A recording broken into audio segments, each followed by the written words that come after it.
Well, good morning and welcome to Indian Open right here on BloombergQuint Live. I'm Neeraj Shah, and it promises to be a day which will start off higher. The question is, can we sustain at those levels? I think if you look across social media, across media at large, you will hear people say that let's go and short at higher levels because FIs have been on a selling mode, and maybe that could be a well paid off strategy as well.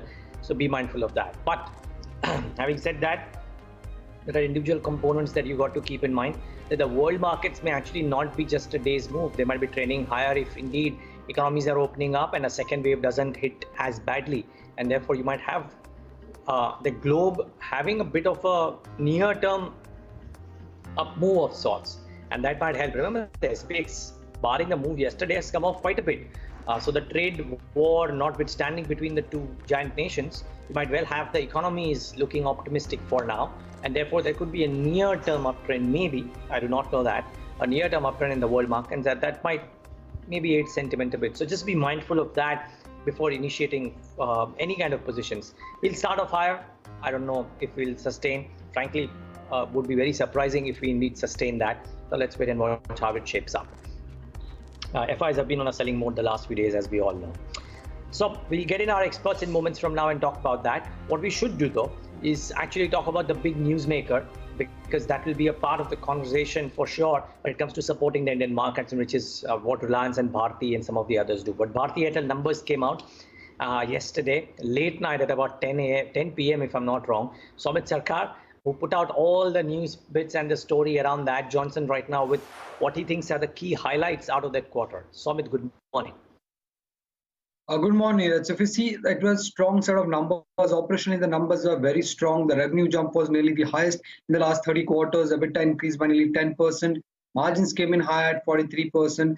And the key number is the ARPU, that is the average revenue per user. That was the highest in the last 12 quarters at 154 rupees. However, on the bottom line front, the company did report a net loss of close to 5,237 crore rupees, but that was because of an exceptional loss of close to 7,000 crore rupees due to reassessment of the regulatory cost related to spectrum charges. Also, the consolidated revenue and EBITDA of the company are lower by nearly 200 crore rupees, and that is because the company has changed its accounting standards when it comes to the DTH business. The company is differing the revenue earned through onboarding and installation over the life of the customer. Earlier, they used to record this revenue upfront. The consolidated EBITDA is higher and higher than estimates due to higher revenue and EBITDA contribution coming in from the India mobile business.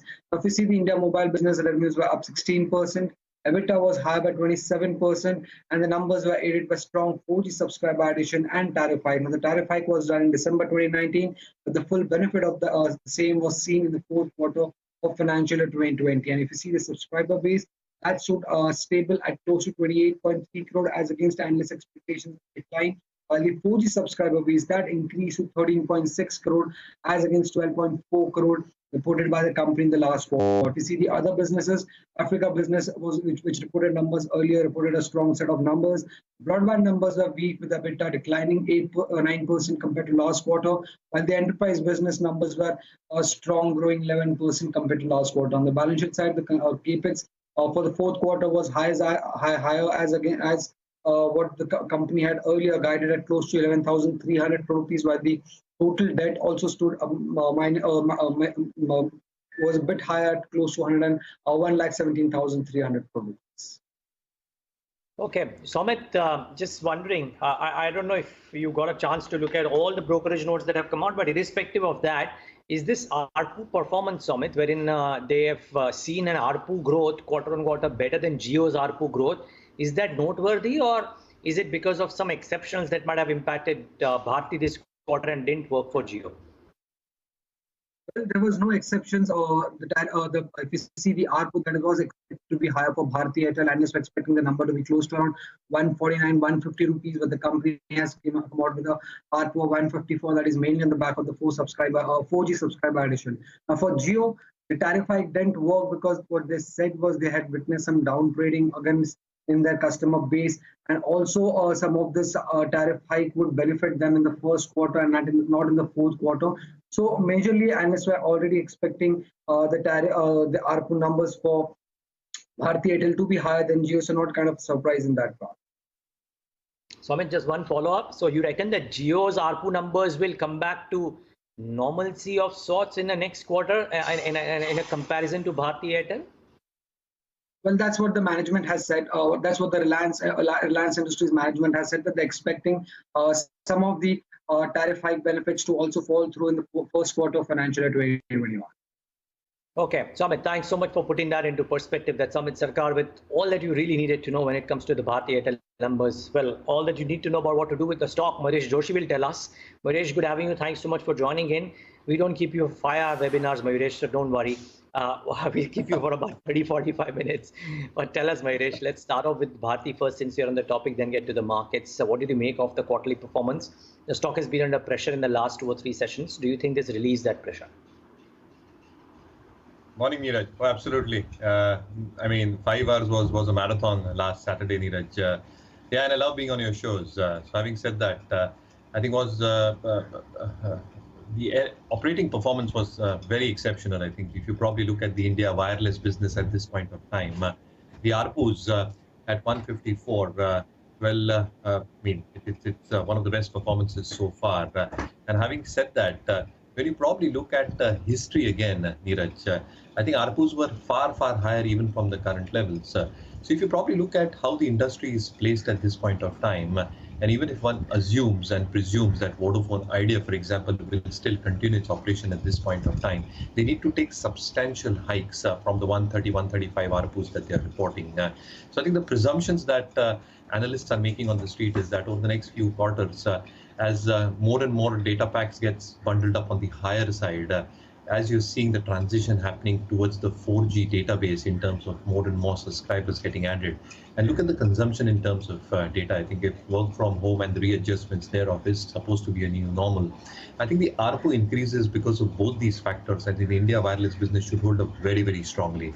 So the assumptions of 185, 190 odd rupees will take Bharati's EBITDA quite significantly higher from the current level. The second is the enterprise business, which is held up, and the African business as well. I think there has been a strong show in performance on that one. Considering all this and the cash flows, I think the net debt to EBITDA at 2.9 times still looks very reasonable, considering the environment that we are in. So in the landscape, I think Jio, Bharti, I think very strongly placed. I think the stock will show very strong outperformance in today's trade. As I've always maintained, I think anybody holding on to the stock should continue. Okay. Well, this has been a very interesting performance by Bharti Airtel, and mind you, as I think Somit stated as well, the highest revenue jump in last 30 quarters, highest ARPU in the last 12 quarters, and quarter-on-quarter ARPU growth better than Jio's quarter-on-quarter ARPU growth as well. The 4G subscriber addition too looking very strong. So that promises to be a stock of the day. The problem, Mayuresh, is the markets. We may start off higher as well. Would you reckon there'll be selling pressure? Now, again, I think, as I said, I think we are going through 3 phases, right? So the first phase was the shock phase that we saw in the month of March for not just our markets, but for global markets as well. Clearly, I think this phase that we are going through is the adjustment phase for the next few weeks and months. I think we will be adjusting to what news gets thrown at us. A vaccine gets developed. I mean, the development of a vaccine in various stages, I think the markets are going to react positively to that news. What happens in terms of the US-China tariffs or trade wars if they start flaring up again? We've recently heard, or I was just reading media reports in terms of retaliation, in terms of the Chinese government across a lot of economies in terms of either hiking import tariffs or probably having some say in terms of banning goods altogether. So I think what kind of upheavals do we see in this adjustment phase is going to create huge volatility for the markets. And analysts have pegged in a higher single-digit decline from an earnings perspective. Now, the reality phase will creep in Q3 when the actual numbers get adjusted in terms of the estimated numbers at the beginning of the year. And that's where I think the major readjustment will happen on a real scale. So my own sense is that the volatility might very well continue, Neeraj, for our markets. I think 8,800 as I've maintained, and 9,400, 9,500. I think that's a very broad range, but that's how the volatility is playing out. Okay. Well, 9,400, 9,500, that would be interesting. And frankly, if we do that, then that should be viewed favorably. But remember, viewers, not just the globe. Yesterday we were talking on countdown as well. From 9,600, which was around, I think, Wednesday's high, we've shaved off 800 points as of close yesterday, and in a straight line of sorts. So there would be some bit of bounce any which ways that the globe is giving the support is probably aiding that. What are the stocks that you should watch out for aside of Bharti in such a market scenario then? Let's ask my colleague Nikki Mirchandani what she's watching out for today. Nikki, good morning. Good morning, Neeraj. I'm going to start off with Vedanta clearly because the board of directors has given their approval for the delisting offer at an indicative price of around 87.5 per share, which the market feared was really way too lower, but was only the logical step that the board of directors would have taken. Do bear in mind the fact that this is not the final price. The price is yet to be discovered using the reverse book building method. Having said that, the company would now, board of directors have put the delisting proposal to vote among shareholders, and they've authorized the company to dispatch postal ballot notice now. According to this development, this is in line, but you can expect some sort of negative reaction given that, the market was expecting a revision in indicative price. Also, we're looking at Dr. Lal Patlab. The results came in yesterday in the market hours, but then the con call was held post that. And Credit Suisse has come up with a brokerage report, with a note on this where they've spoken about the sector overall. They've mentioned about the structural challenges post-COVID where they see home collections increasing. And they've also said that the customers at this point of time may feel more comfortable walking into a branded player as compared to a smaller one. They've spoken about the higher use of online medium to book and pay for test business, which are impacted across B2B and B2C segments. However, they've pointed out that cost levers would be used right now to control, even as the volumes are at the lower end, probably the strategy which entire street has been on the industries, India Inc. has been following right now. Also, we can look at Delta Corp results. Now, the numbers have been rather low. If you look at the top line, it's an 11% downtick there. Gaming operation revenue, that's almost come down by 27%. Hospitality revenue has come down by 37%. EBITDA, that's taken a hit by as much as 45% on account of the lackluster or the dismal top line show. And we've seen a 63% drop coming in on the, a 49% drop coming in on the bottom line on account of a 63% drop in other income, which is weighed on the bottom line performance of the company. And last on the list, I have AU Small Finance Bank. Now, you can expect some sort of negative reaction on this counter because promoter Chiranjeev Lal Agarwal has sold in 0.8% equity of this company, and the government of Singapore is on the buying side of 0.6% equity. Do remember the fact that sometimes back Mittal had checked in into this counter, picking up a stake which was below 1% in AU Small. Okay, Nikki, thanks so much. We'll watch out for those. Actually, coming on that one, Mayuresh, we'll talk about Vedanta in a bit, but AU Small Finance Bank, since we are continuing this telecom stroke market discussion, Sunil Bharti Mittal Holdings buys a small stake the day before yesterday. Government of Singapore buys some small stake yesterday. The promoter is seller in both the entities, and there is a connection that we know between Bharti and Singapore government any which ways. How do you read into this? So a couple of aspects here, Neeraj. I think marquee investors are getting into this stock at the behest of the promoter probably sending out to them. So I think institutional holding ramping up, I think that's a very good sign, and diversified at that one as well. The second element obviously is that how is this stacked up in terms of both its peers and the universe that it is operating out of. That is very, very patchy at this point of time. You're not really sure in terms of how disbursements will pick up even once the lockdown is probably lifted out across tier 4, tier 3, tier 4 cities, which is started to happen. But what is the quantum of disbursements that will go through? The second element is in terms of a lot of moratoriums that have already been announced by a lot of public sector banks, which will have to undertake the package that have got announced to MSMEs, the new definition that has also come through. And the third element itself in terms of delinquency issues as well. So what happens in terms of the collection efficiency itself for all these players and the provisioning required if asset quality probably stays at lower levels. I think those are the medium-term concerns that the street will probably looking out for. So yeah, I think market investors getting in, good sign. But again, I think they are in with a longer time horizon. I think you probably need to at least wait out for the next few weeks or wait out for Q1 numbers and see how the environment is shaping up before one takes a call of these stocks. So I've always maintained, again, I think over the last few weeks and months, that I think it's better off staying away from this pack, whether it's NBFCs or the financials at this point of time. I think let the confidence come through in terms of the stability of the economic parameters coming up and numbers showing up on their balance sheets, and the management's exhibiting that as well before we get into these stocks. I don't mind missing, as I said, missing out a 15-20% rally. But the confidence, if it comes through numbers, I think that will sustain my belief that the resilience will be here to stay. Okay, Manish, stay on. We'll talk about some individual newsmakers too, the likes of Vedanta, and what did you make of this whole process? Because a lot of people would want to know if it's worth buying it for even a medium-term trade. These days, 3-4 months seems medium-term and not short-term.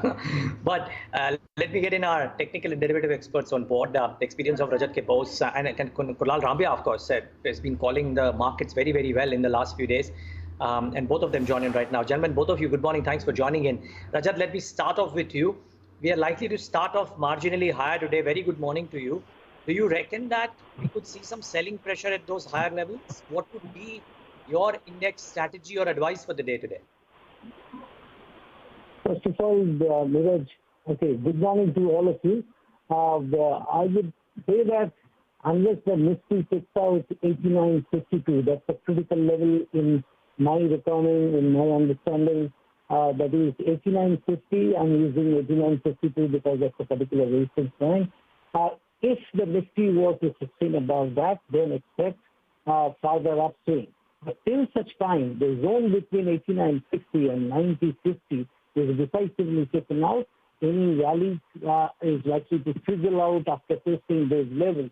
Because only yesterday we broke that critical level of 9050, because the situation setup was such that if 9050 gets broken, then there would be a sharp fall on the way down.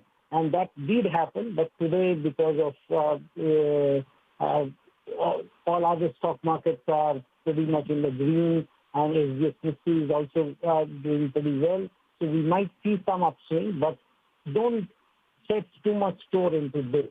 I would say that we are actually likely to see a lower low than the low that was posted yesterday by Friday. There will be another dip there. And after that, maybe there will be some recovery, because the setup has not yet completed its job, and that from a time horizon, it will be completed by Friday, and after that, there will be some recovery. And viewers, mind these levels as well. You know, we'll request Rajat to stay with us for a minute or 2 minutes post 9:15 as well, just to get a sense on how does he view post that the open would have been done. We'll probably talk about this during the pre-open session once the pre-open rates are settled too. Kunal, good morning. Is your view largely the same as well? Would you reckon that you would be a seller on the rise today? Hi, good morning, Neeraj. So, on Friday closing, we had discussed about Nifty levels to be like 9,050 on the lower side and in 9,600 on the higher side. That was a broad range which I had kept in the mind. Yesterday, yes, decisively we broke below 9,050. But I would give a leeway of a day or two at least. I need follow through the selling to emerge in the market to be calling that as a top for time being. So by any chance, if we have a follow through selling today and we are near to, close near to the yesterday's low itself, then yes, I would label this market as a sell on rise. Otherwise, if at all in a day or two, again, we reclaim that zone of 9,050, then I think, that broad consolidation range may continue. And just keeping one thing in mind, that the global markets are doing pretty good. And if at all decoupling happens, then yes, we may go down, but the chances are a bit lower as of now. The broader consolidation may be on card for time being. Okay, so, well, viewers, I would say that watch out for the Nifty Bank, because the last few days that's been the pivot. That's been the reason why the markets have come off as well. And maybe a sell strategy on the Nifty Bank could be a good one. Actually, Rajat, just wondering, you gave us your thesis. I don't know if I missed it. Do you have a sell call on the Nifty Bank at higher levels? I would like to see, first of all, the Nifty Bank outlook is that unless the Nifty Bank takes out 18,385 to about 18,420, and there is a psychological resistance at 18,500, but for me the key range is 18,385 to 18,420. Unless that range is taken out, yesterday's fall was a decisive fall, and it can again go down. So initial movement we need to see how much the short covering can pull it up and whether follow-through buying sustains it or not. If it is, then there will be problems. And one particular stock that you should keep a close watch on, that is HDFC Bank. HDFC Bank is a key driver for Bank Nifty movement, and HDFC Bank needs to stay above 855, 857 rate. If it manages to do that, then both the Bank Nifty and the HDFC Bank might actually pull the way through, and maybe 864 on the upside for HDFC Bank, and Bank Nifty might test 18,500 levels at that time. But if that doesn't happen, I would say sell-on rallies would be the strategy to follow. And one thing I would like to mention, we are used to this thing. Very sharp fall one day, next morning 200 point Nifty up, 300 or say 400 point Bank Nifty up, and then that's a great opportunity. People sell those the gap up opens and they make a lot of money. So that needs to come, that we start with a gap and then move on from there. Unless you see that, it's still a sell-on rally now. Got it. Okay. Well, we will talk about this, Rajat, as I said, post-market open as well. Let's nail it down to specific stocks. Kunal, I'll come to you first. Great call on Z, Kunal, by the way, the other day. And the stocks behave just how you predicted. What are the stocks that you're recommending today? So, on that day, we had also discussed about TCS. TCS seemed to be a very decisive trend follower. So keeping that in mind, I reiterate my call on TCS again, that 1945 was yesterday's closing. I think it can be bought in the depth till 1900. On the higher side, I'm looking out for, say, something like 2050 kind of zone to come probably in next 10 to 15 days. The second is BEL. Again, we had discussed about the same consolidation zone of around 64 to 65. Yesterday's closing was 64.5. I think that can be in portfolio again with the target of, say, at least 75. Again, that can be a short-term target followed by a new breakout at 75, which may take it to 1995 if the market supports CS. The third is the Coal India. Now, Coal India is near to the previous bottom of April of around 120. So, if that zone is taken care of, I think 130 to 135 can be expected in short-term time. These are the three calls for the new initiating positions. And thank you so much for appreciating about the today. No, we'll talk about that a bit as well. But Rajat, to you first, what are the stocks that you're watching out for today? I'm watching out quite a few stocks, but one stock that I would like to go long, of course, on a dip, that is Reliance Industries, because my understanding is that the setup is such that it is not just because of the rights issue or something, maybe that is the cause, but on the chart what is reflecting is that, as I said, even 2 weeks back, that Reliance would come down to levels of 1400 or thereabout. Then you put a stop loss below, say, 1325 or whatever, you are comfortable. And then there would be a 200-point rally. So I'm giving a positional call, buy Reliance whenever it comes close to about 1400 or maximum up to 1360, with a stop below 1325 on trading price basis, and carry the position. This is a positional call, and 1580 would be the target.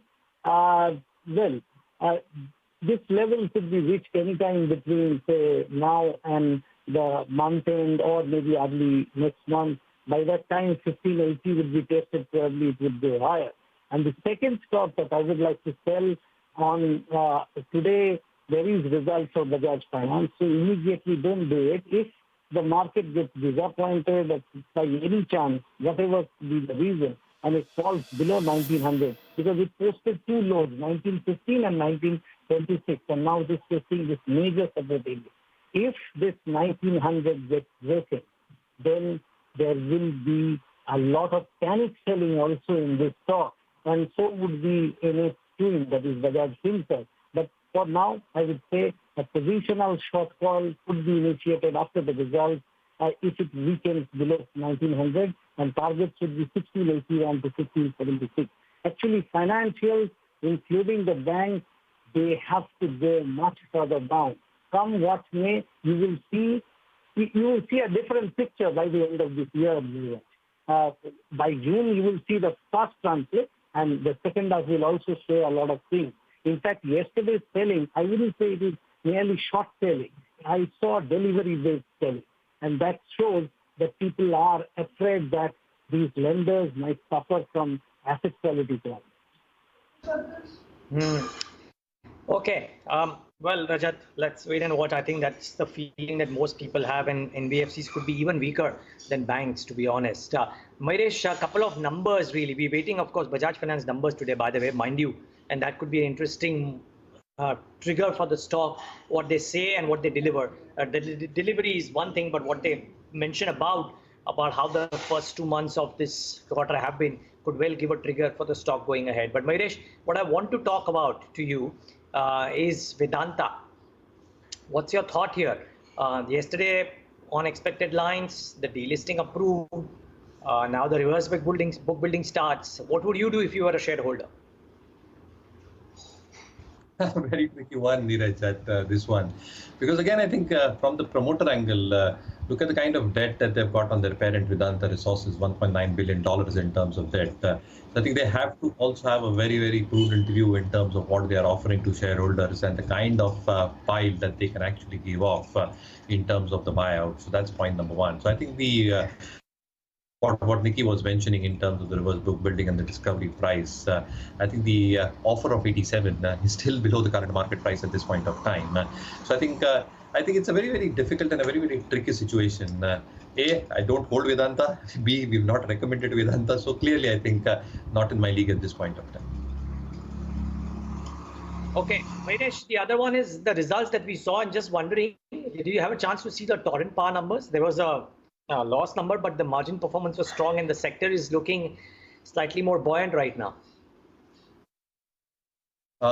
Could not see the numbers, Neeraj, because there was too many numbers flowing through and too many numbers expected today.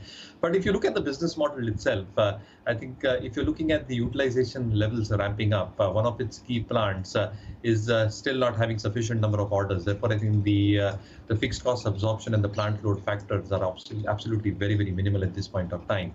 The second element is that they do depend a lot in terms of LNG, in terms of their input costs.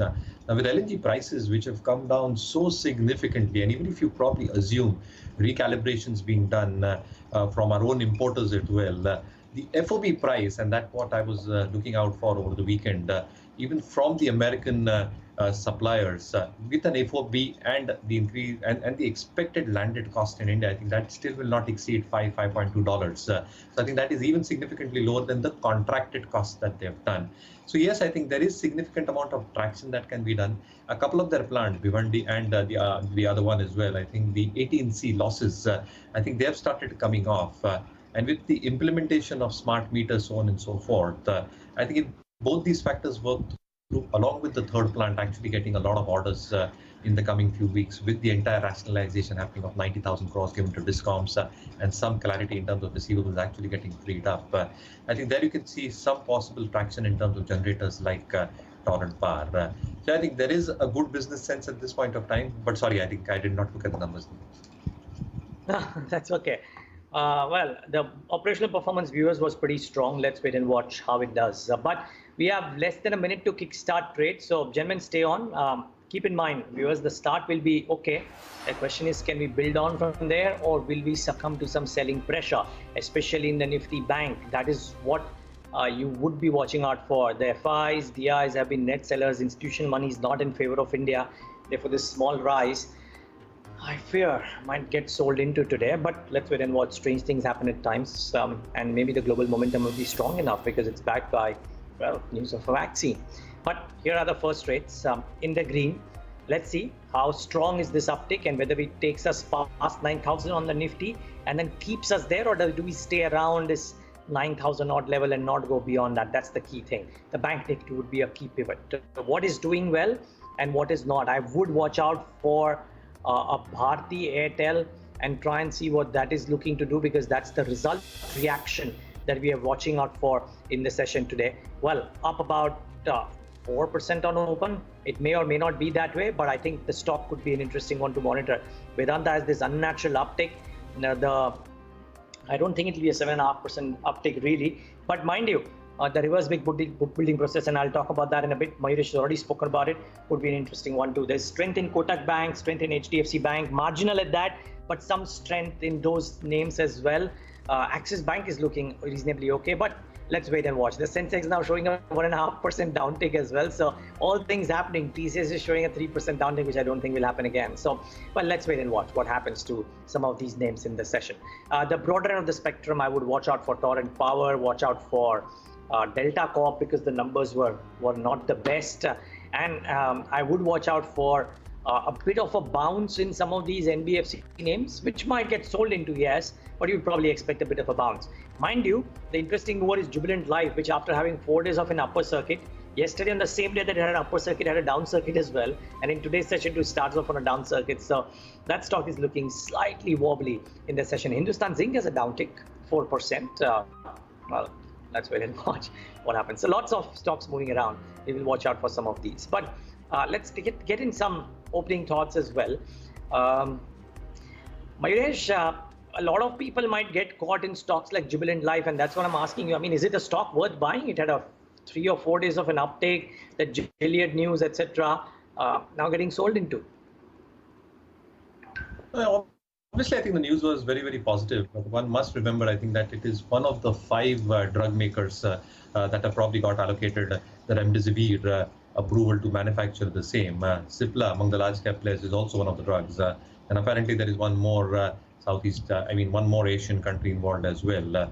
The second element, obviously, is the operational performance of Jubilant Life till this point of time. I think it's been an okay performance, assuming the business models and segments that they are in. And a couple of plants, and what probably happens in terms of the resolutions thereof, which is expected to also take place over the next few quarters or months. I think that can have a positive impact as well. So yes, I think the positivity did play off, but I think one must understand that whatever comes through, I think it's going to take time.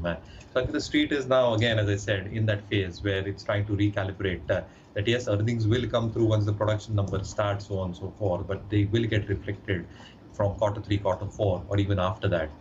So yeah, I think the street has probably taken that with pictures.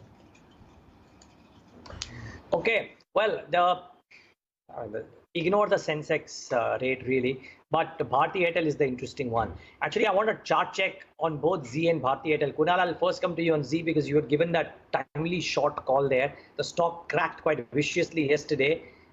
Is it near some support levels, or would you still stay short?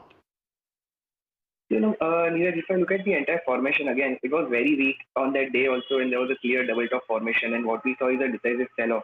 So by any chance, if yesterday's bottom is again taken out decisively, I am looking out for the counter to reach to say somewhere in the zone of 120 to 125. Now that may not happen in a week's time itself, but yeah, that can be the over the period of time kind of journey. There was a rising channel which is being taken out on the lower side with a volume. So certainly short on the counter. If someone is already on the short side, keep the stop loss of say around 160. And if yesterday's bottom is again taken out decisively, 115 to 110 kind of zone is very likely. Okay. On Rajat, on Bharti Airtel, arguably Bharti and Reliance are 2 of the strongest stocks of late. Yesterday was a very weak day, but these results are probably bringing about some spurt. Let's see if this lasts. But what would your trading sense be on Bharti Airtel, Rajat? I think it would be that yesterday was a bearish engulfing pattern, and that is happening close to the top. So normal course, it would have been a sell. But since the results have come and people would react to the results, I would like to watch out for a level of 534, irrespective of where it closed. I mean, 538 is the official close. So if it sustains above 534, then I would suggest going long with a target of 553 to about 556.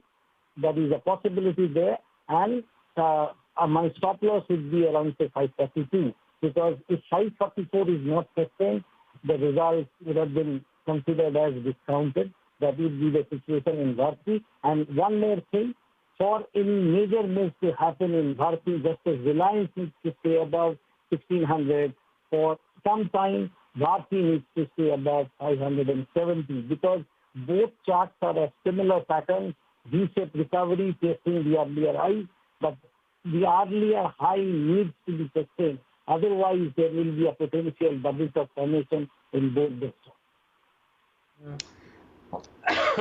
Okay, be mindful of that. But it looks like it's starting off okay. Actually, today, I must say, even in this uptick, we're having some quality names showing some strength. But the Nifty is failing to cross that 9,000 level. It's 8970. So that yeah, I was talking about it being a sheet anchor level. Different people have different levels to monitor, and just rounding it off to the nearest large number. But it's just failing to cross that in any convincing fashion. 8955. So we may not even have a very strong start. But I must say the top four names as of now in the pre-open session: Bharti Airtel, Kotak Bank, HDFC Bank. That's interesting. At least there is some gravitation to quality. The question is what happens to some of the weaker NBFCs which are bouncing back, and whether those see some bit of selling pressure. So that is something that we'll watch out for. TCS has this large downtick. Rajat, any thoughts here? TCS. See, as far as TCS is concerned, I would say that it looks to me that there is a possibility that it might actually try to test the levels of 1975. If 1975 is taken out, then 2000 might be crossed. But keep a watch over the level of 1945, that is yesterday's close. If that close is not defended in today's session, then there could be a fall of about 25 to 30 points on the downside. 1915, 1920 might be retested. But TCS is one stock that we should set some stare on it, and along with Nifty, along with Infy, so that some Nifty boost can be had from these two stocks. Okay, it's a very, very sedate start, and it just shows you the nature of the market. I would reckon that the Bank Nifty would play small sport once again. It's just about 1.36% on open and the Sensex, and 1.57% on the Nifty as the pre-open rates settle down. And that tells you a story. I don't think too many people are interested in holding any long positions on the indices. So it looks very weak. Mind you, Reliance Industries is not even there in the list of the top 15 gainers. Is it even in the red, green? Yeah, just marginally, about 1% higher, 1,457. So the big boy is not looking to participate. I don't know if it's a factor of the stock staying on the sidelines till the rights issue is out.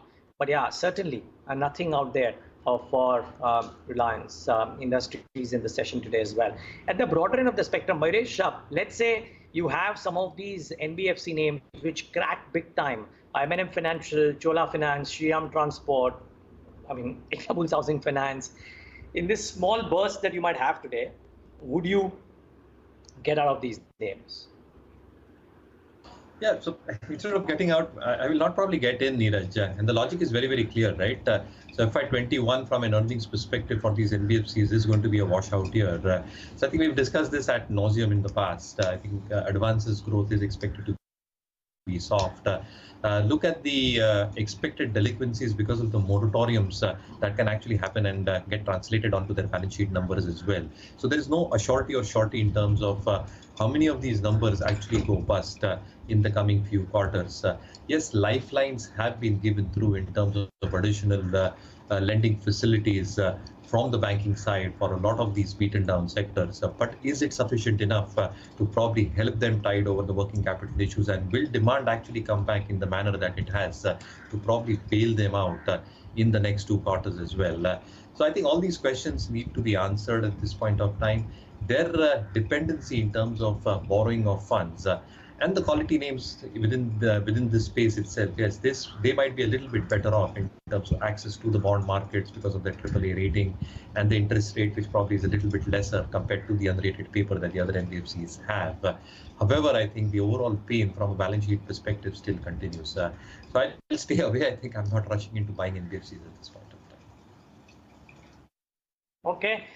Well, some mid-sized tech companies, the likes of Zensatech, etc., are doing okay. Vodafone Idea has some gains to itself. I don't know if the belief would be that if ARPUs are rising, they would rise for everybody, and therefore maybe that stock too is doing okay. Bharti Airtel, of course, is trading in the green. What is not doing well on open itself? Hindustan Zinc, 6.5% lower. Oracle Financial down about 4%. Dr. Lal PathLabs is reacting to the numbers, down about 2.5%. So those are 3 or 4 names that I would be watching out for in the session today. But We are minutes away from market open. Let's tell you all that you need to know to stay ahead in trade today. First up, it's been a strong quarter for Bharti Airtel. Revenue is up 8% YOY, the highest growth in 30 quarters, and the average revenue per user standing at 154, which is the highest in 12 quarters. Operating margin steady at 43% with net loss at 5,200 crores owing to an exceptional loss of 7,000 crores recognized. Vedanta board approves delisting proposal by promoter VRL. Vedanta to put delisting proposal to vote amongst shareholders by way of special resolution. Bajaj Finance is the key result to watch out for in the session today. Tata Consumer Products will acquire 50% of PepsiCo's share in Nourish Company Beverages. Nourish Company is a 50-50 joint venture between Tata Consumer and PepsiCo India. The move will make Nourish a wholly owned subsidiary of the company. Aditya Birla Fashion and Retail to raise 400 crores by issuance of 4,000 redeemable unsecured non-convertible debentures of 10 lakh each on a private placement basis. And in key bulk deals, Buena Vista Fund buys 2.2% stake in Healthcare Global at 94.8 per share, and First State Investment adds 1.2% stake at 93 rupees per share. So that's the interesting bulk deal that you would watch out for. I dare say, I want to see what AU Small Finance Bank is up to in the session today. It didn't do too much yesterday for sure, but in today's session is up about 4%. We spoke to Mayuresh about it fundamentally. Kunal, quick thoughts here in a nutshell, if you will. AU Small Finance Bank on the charts. Honestly speaking, Neeraj, nothing on the charts actually. Lackluster move itself, so I would avoid this counter for trading even from this point of view. I mean, from this price perspective. Okay, Kunal, any thoughts on Reliance? Reliance, I'm a little bit bearish now because I feel the rally seems to be exhausting. By any chance the counter goes below 1425, I'll think of shorting the counter with the stop loss of around 1485. I expect the counter to come down to 1250 over the period of time. Mayuresh, we know that you've been bullish on pharma and specialty chemicals. Anything else that you are even remotely bullish on, or are you bearish at large? No, so I think out of all the numbers that got reported, I think a couple of companies did stand out. Yes, I think they've been going through a tough transition. Escorts, for example, I think the operating performance was very, very good. Again, if you look at the management call and the transcript thereof, they are assuming that as the utilization levels start ramping up from the 25-30% that they're probably seeing, and as the inventory across their dealer end starts getting off the books, because it might have already happened because of the Kharif season being starting and the monsoons coming off, they're expecting strong numbers to come through. The railway business is holding up, as is the construction equipment business, which can have a huge ramp up as infrastructure spending starts moving higher from the second half, which can get translated into overall SOTP numbers actually moving up. So I think Escorts had a good set of numbers. And if you're probably looking at business transitions, I think IndiaMart Nivesh, I think it's very, very strongly placed at this point of time. I think the overall online tsunami that is expected to happen, and the kind of buyers and suppliers that they probably have, the stickiness thereof, the numbers that they posted, 700 odd crores in terms of top line, the kind of cash that they've probably got on their book at this point of time. I think this is one model that can still survive the times to come over the next few quarters as well. So I think two good set of numbers in my opinion in the broader markets. Okay, just about a minute left for the markets to kickstart. Take top calls from our experts. 20 seconds each. Kunal, to you first, your top call. So again, I would still stick to Tata TCS. That is around 1900 can be a good buying opportunity, keeping the stop loss of around 20-25 odd points. I expect the counter to reach to 1950s in the day itself. Okay, stop loss of 25 points, 1950 in the day itself. Rajat, your top call for the day today.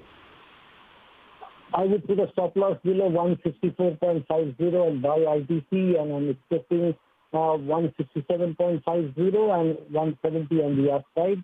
That is a possibility in ITC, and whichever has it, but I personally hold some shares of this company in market.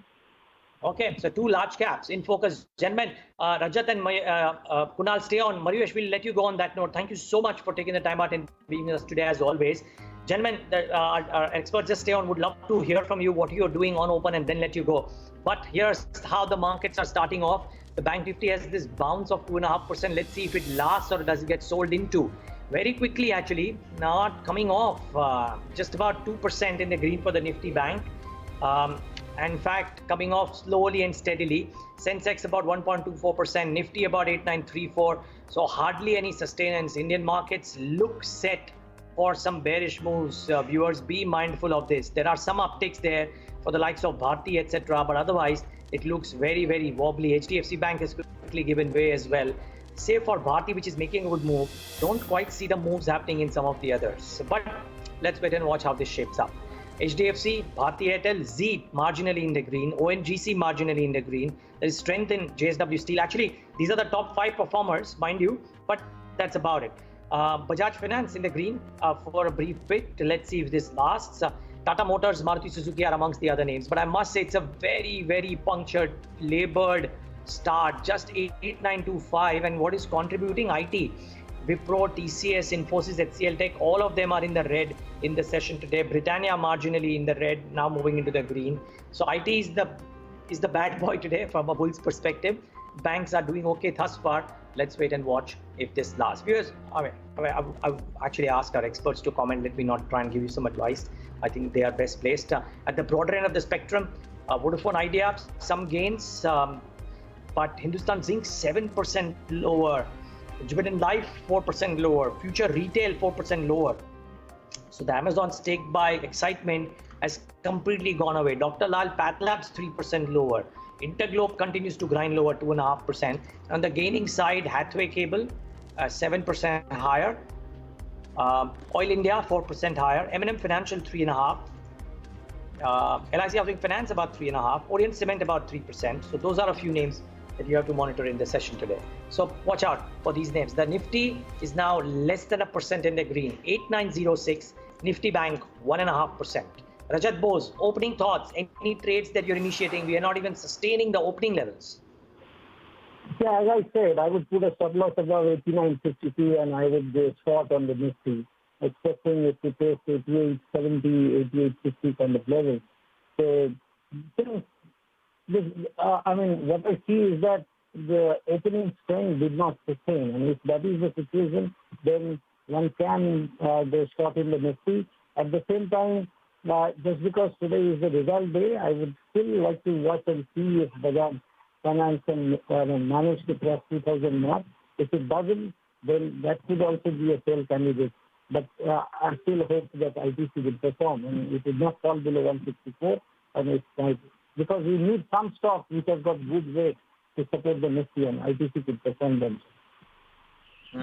Okay. Rajat, we'll let you go on that note. Thank you so much for taking the time out and being with us today. Appreciate your time. Kunal, final thoughts from you as well. And actually, just a quick view on ONGC. Kunal, you are negative on it. It's starting off very, very well. What do you do here, and any thoughts on the indices? So, Neeraj, first coming to ONGC, again, broad consolidation. Yesterday was a decisive fall, and today it's a gap up open. So, by any chance, if the counter manages to close above, say, 80, whenever the time be, so, that can be a consolidation positive breakout, then I'll think of going long. Otherwise, this sideways movement may continue. And coming to indices now, Nifty and Bank Nifty, probably first 5 minutes will be too early for us to decide, the trend for the entire day. But yeah, broadly speaking, if at all by day's high is taken out, I think the relief rally till 9,050, which is the key level as we discussed in the beginning, seems likely. And on the Bank Nifty again, I'm expecting somewhere relief rally till 18,300 kind of zone, so 400 points plus from this level itself. I think downside for time being may remain restricted. Today's morning sell-off may just get absorbed soon. So, that's the hope which I'm staying with. I'm not initiating any fresh trade as of now, yes, but the eyes are on Bharti Airtel. The previous high may not be taken out. If at all that happens, then I may think of finding the short opportunities in Bharti and Reliance. Okay, we'll watch out for those. Thanks a lot for that, Kunal. Appreciate your time. Let's get in Manish Gunwani, a really important market voice on a day like this to talk about his thoughts as well on the current scenario and how does he view the going ahead. Manish, so good having you. Thanks much for taking the time out. Neeraj here. Good morning. Hi, thanks for having me. No, pleasure is ours. Are you enthused by the global developments, or do you reckon that the local disappointment with regards to the stimulus package and what was expected are issues for the markets?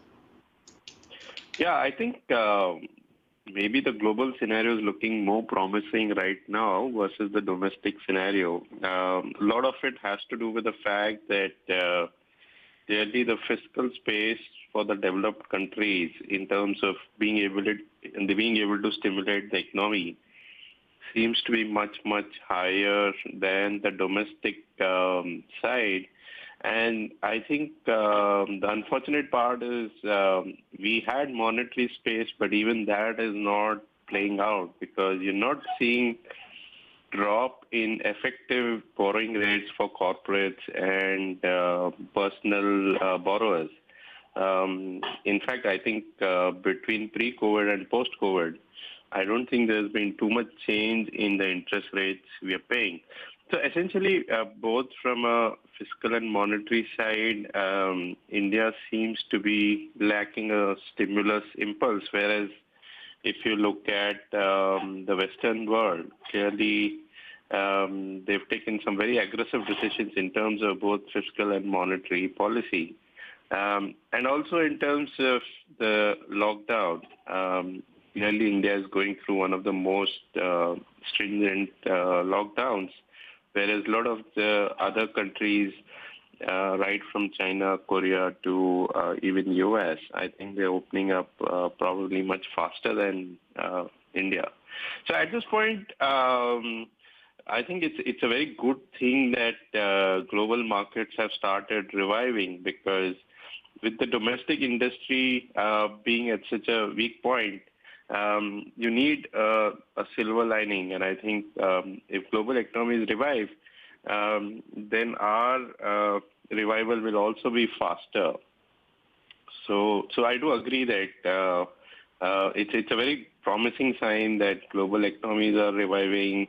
I think it's very promising that crude has come back because clearly it is the biggest raw material in the planet, and very low crude price leads to a lot of deflation, which is not good for capital markets.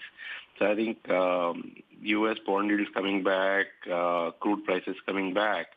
All these are very promising signs for the global economy. Yeah, probably just suggest some normalcy, and which we badly need. Manish, what's your overarching thought, though? I mean, yesterday, I think yesterday or day before, a Goldman report spoke about how the real GDP numbers will contract quite heavily. We are looking at, even if there is a cure found, the near term being washed out. Would you reckon that the sentiment on the opening up of the economy, whenever it happens in India, by the way, would be strong enough to mask the disappointment of the near term or the medium term growth challenges? The markets, in the sense that the ask rate to my mind is quite low, in the sense we're correct that probably 2 months back we did not anticipate this lockdown extending for so long. We did not probably anticipate the amount of slowdown we'll see in the economy. So to be honest, next 2, 3, 4 quarters will be a big challenge. But why I'm positive at the margin is a couple of reasons. One is in a lot of the stocks, the ask rate, as I said, is very low in the sense that if you look at some of the auto stocks or real estate or airline or hotel stocks, even if economic activity comes back in, let's say, 2 to 3 years, and these stocks just go back to where they were in FY20 pre-COVID, you will make anywhere between 50 to 100% return, which in 3 years is a good return. So if you have patience, I think a lot of these stocks look cheap. Now, the assumption there is that the COVID should not lead to a financial crisis, or there should not be any reflexive problems which come because of the slowdown. And at that point, I'm a bit enthused because overall, maybe the fiscal stimulus package was not very aggressive, but I do think that the MSME part can play a big role in reducing a lot of asset quality issues on the MSME side.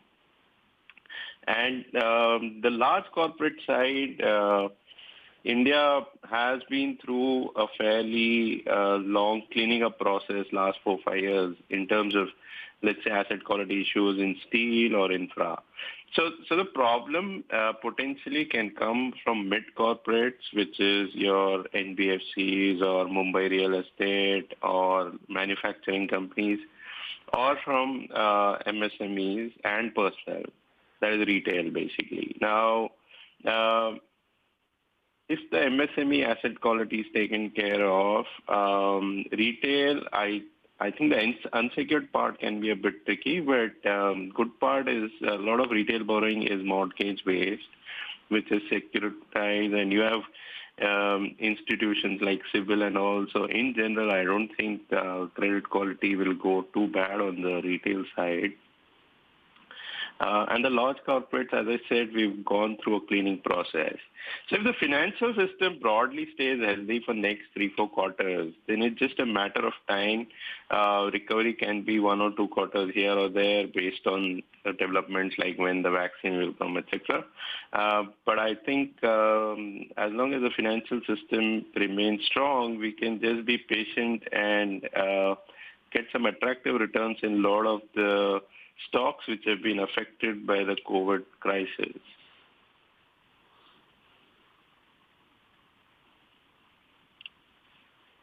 Okay, Manish, that's interesting. Now, Manish, I of course, we did a small study of what the larger overweight positions for AMCs by and large are, at least for the larger ones, and I think it's all around healthcare.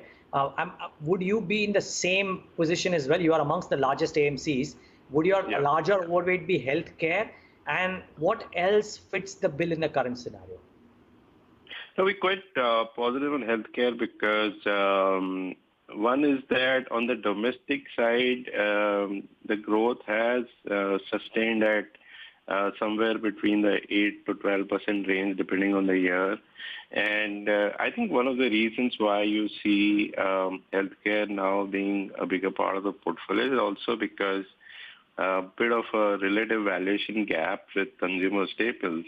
So one of the attractions of healthcare at this point of time is that the domestic business side, which has similarities to FMCG, although the regulatory risk is obviously higher. But a lot of the companies, if you were to look at reasonable valuations on the domestic business, most of the overseas businesses are very cheap or almost free. And now you're also beginning to see some positive developments on the U.S. generic side. One is, of course, some plant approvals coming through, some product approvals coming through, and initial days yet, but some signs of stability in U.S. generic pricing. And finally, I think there's a bit of top-down element also that because the domestic side, because of the reasons we discussed, is looking slow, the domestic economic side, there is obviously more interest in stocks whose earnings can sustain through the next 3-4 quarters. And you finally also have a currency tailwind with rupee going from 71 to 75, 76. So due to all these reasons, I think healthcare is one of the more attractive spaces to be. Stocks have done well over the last 6-12 months, but if you were to look from a 3 to 5 year perspective, stocks haven't done all that much. So there are definitely stocks out there in that healthcare space which look very reasonable in terms of risk reward. Interesting. Where are you underweight on? I mean, are there pockets that you've shunted out from your portfolio in a big way? I'm guessing financials might be one answer, but anything else that is maybe contrarian to what the market is largely thinking of, Manish? So one of the spaces, consumer staples is one we've been underweight, hurt us a bit. Although even in that, I think a few stocks have done well. A lot of the second-tier stocks haven't done well. I think one of the spaces where we are underweight is consumer discretionary in certain segments like consumer durables, for example. So these stocks have done well last 3-4 years. But we do think that there are big earnings headwinds for next 1 or 2 years. and the valuations don't factor in the fact that the competitive intensity in this space can go up very fast. The moats are not really deep enough to justify the 30 to 40p kind of valuations. So we're staying largely away from consumer durable stocks. Okay. My final question out here, Manish, if you were to look at asset allocating right now, because of the valuations and the negativity surrounding, would the equities be a larger allocation right now, or do you believe tactically maybe that step is some time away? Let the dust settle and then probably go overweight equities. What is your thought? I think that equities over 2-3 years can give good returns, but I also think that the credit funds or credit products have to do well for equity to do well as well, because I don't think the economy can take off until some of the credit spreads which have widened recently come down. So I'm positive on equities. I'm positive on credit as well, and I think both are linked. See, my simple point is that if good corporates have to pay 10-12% in the bond market, I don't think the economy can pick up, and without economy picking up, equities cannot work beyond a point. So I think these are two areas where, from a 2-3 year perspective, I think good return can be made. Okay, Manish, we'll leave it at that. Thank you so much for taking the time out and being with us today and giving us your thoughts. Really appreciate your time. Thanks a lot. Well, that's the view from Manish Gunwani of Nippon Life, Nippon Asset Management. Sorry, excuse me for not getting the name completely bang on. By the way, must tell you, Reliance Industries is in the red. That tells you a story, viewers, that there's not enough optimism around the Indian markets, and therefore you got to ask yourself if you want to stay the course on long calls or you want to kind of use rallies to sell. Nifty Bank is almost getting ready to break into the red, so it's playing out as per script. Let's wait and watch if indeed this becomes even worse during the course of the day. But that aside, ONGC is doing okay, up about 4.5% or nearly 5%. Bharti Airtel is still holding strong, though off the highs of the day, I must say. And IT continues to look weak. Nifty Bank is in the red, by the way. So that is one more thing. But look at the damage on some of the other names. UPL, 5.5% lower. Bajaj Finance in the red, 1929. Asian Paints in the red. SBI, IndusInd Bank in the red. It's looking very, very sketchy out there. Let's wait and watch. If there's a bit of a bounce, or even the globe cannot help the Indian equities. 8877 right now for the Nifty. Let's see if this corrects further. It's a wrap on this leg of Indian Open. Thanks so much for watching. Do remember, viewers, the multiplex stocks are completely in focus. We'll try and talk in about 4 or 5 minutes with an analyst who tracks the space very, very closely to try and figure out if there are more downside. So if you own an Inox or a PVR, or if you're thinking of going short on them, it might be a nice idea to tune into that conversation. Stay tuned to BloombergQuint Live.